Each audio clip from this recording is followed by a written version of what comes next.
Hello, thank you for joining us at the European Council in Brussels, where we welcome a head of government, and not the least of them since he is Alexis Tsipras. Hello. Everyone knows him in Europe since he became the Prime Minister of Greece in January 2015 at the head of a radical left government, the first of its kind on the old continent, and who intended to fight against austerity. So, Mr. Prime Minister, Athens should be receiving a new €2.8 billion check, the third EU plan. But in exchange for that, Greece has accepted a decrease in pensions, an increase in VAT, some 40 different measures. Is it the radical left which is continuing to apply austerity? You all know that for 1 year now, since 2015, we won a great victory to defend the rights of the Greek people.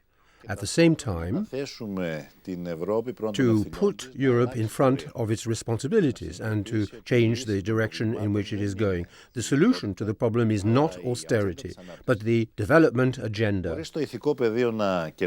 Perhaps we won a moral victory, but the forces of the financial markets prevailed over the defense of the rights of the Greek people, who had greatly suffered and unjustly suffered in recent years.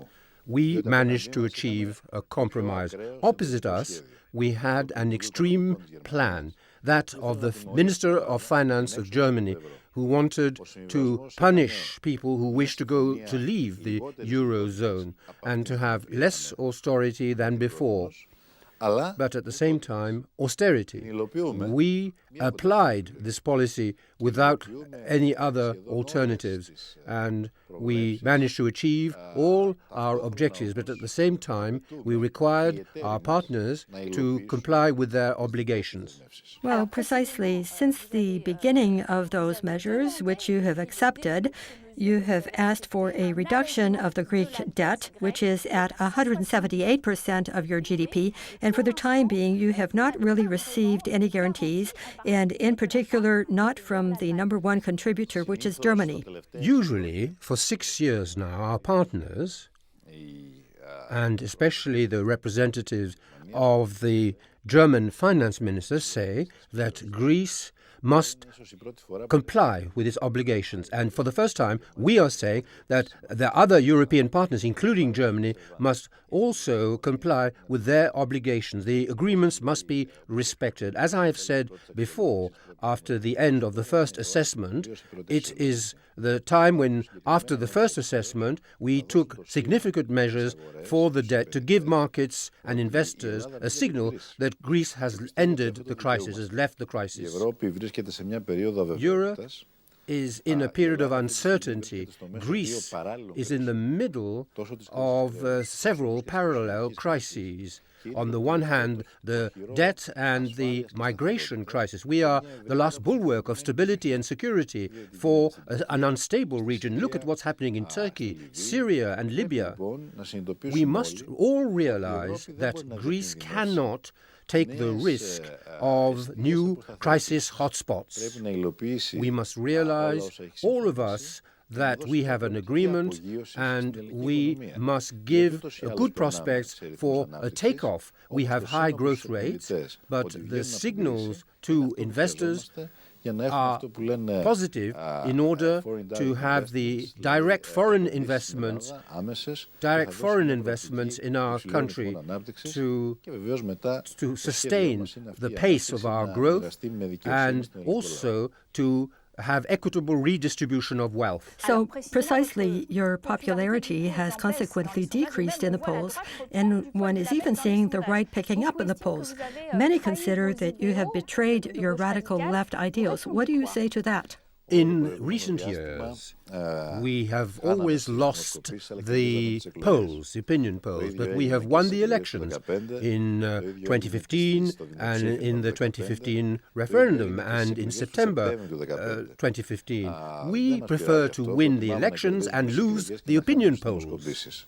For us, the most important opinion poll is in the ballot box, and in 2019, the Greek people will be able to compare the results of our mandate after having taken the country out of the crisis, and compared with the 4 or 5 years before 2010-2015 of the established parties who reduced our national wealth by 25% and led to an explosion of unemployment to very high levels, 27% average and over 50% unemployment with young people. Our objective by 2019 is to create normal conditions, to put an end to austerity and to manage to achieve higher growth, less unemployment, and people will decide in due course. On October 20th and 21st, you attended the European Council on migrations in particular. Do you consider that the agreement with Turkey is sufficient? Is Greece fully relieved? Or are you still overwhelmed by a wave of migrants and asylum seekers, and it is difficult to deal with their case? The agreement with Turkey is a tough agreement, but a necessary one, mandatory.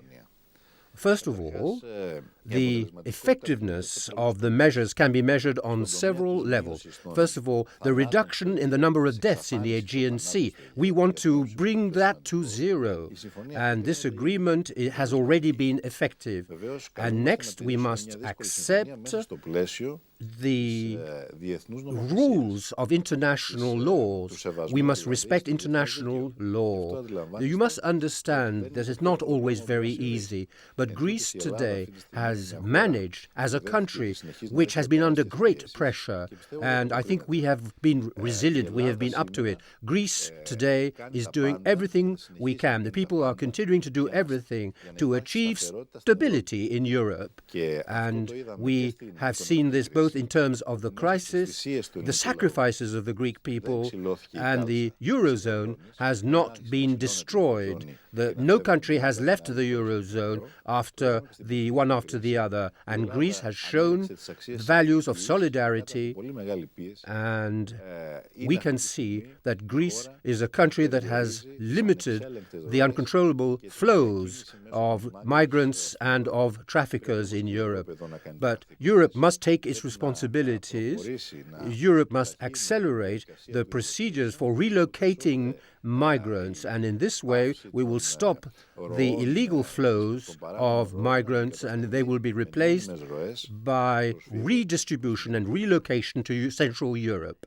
The relocation, the redistribution of migrants is stalled. The Eastern European countries have buried the idea. It's a subject which is essential and in fact existential for Europe, because if the European Union is just a union of states where each state does whatever it wants and what it thinks and what concerns it, and there is no sharing of responsibilities and of solidarity, the European Union will not be a union with good prospects. We must make critical decisions. The countries that don't accept to share the burden must suffer the consequences in terms of the budget and social cohesion program. Otherwise, we will be facing an à la carte Europe where the values of solidarity and of sharing responsibilities will not be valid. And that would be a catastrophe, because it would lead us to a dissolution, a destabilization of the European Union. Last question. Regarding François Hollande, a controversy has developed because he seems to have told journalists in a book that he received a call from Vladimir Putin telling him that you wanted him to issue drachmas, i.e. leave the euro after the famous July referendum. So what is your version? The project for restoring the drachma and leaving the eurozone was not a project that concerned me or François Hollande or Vladimir Putin. It was Wolfgang Schäuble's project, a project which failed, especially thanks to the capability of cooperation between the progressive governments of the European Union, and we were able to convince Angela Merkel to move against this project. I would also like to say very strongly that everything that we hear people say recently and write recently probably is pure fiction, but does not correspond to reality. Me and François Hollande, we knew very well the difficulties we were facing in those difficult days. And thanks to our generosity and for the stability of Europe. There are a lot of questions regarding the future of Europe. You have stressed the divisions between the 27 following the Brexit. Is there the possibility of a jolt, and maybe in the social democratic direction that you wish for? I can't say that I'm optimistic. I'm asking myself a number of deep questions, because today we all realize that the danger for Europe isn't the left or even the radical left, which wants Europe to change. It's the extreme right. The extreme right which wants the dissolution of Europe, and they're insisting, without hiding their intentions. Brexit is only an alarm, a wake-up call. The sleepwalkers must wake up if they don't want to fall into the precipice. And we haven't got much time. We have to make critical decisions quickly. And be particularly tough with the British? Yes, I believe that the European Union must make decisions, especially the leaders of the 27 member states must make decisions without wasting time. I don't think we must be hard. What we must do is protect the unity of the European Union. The British people have made a choice. This choice is respectable, and this choice has consequences. Thank you, Mr. Prime Minister.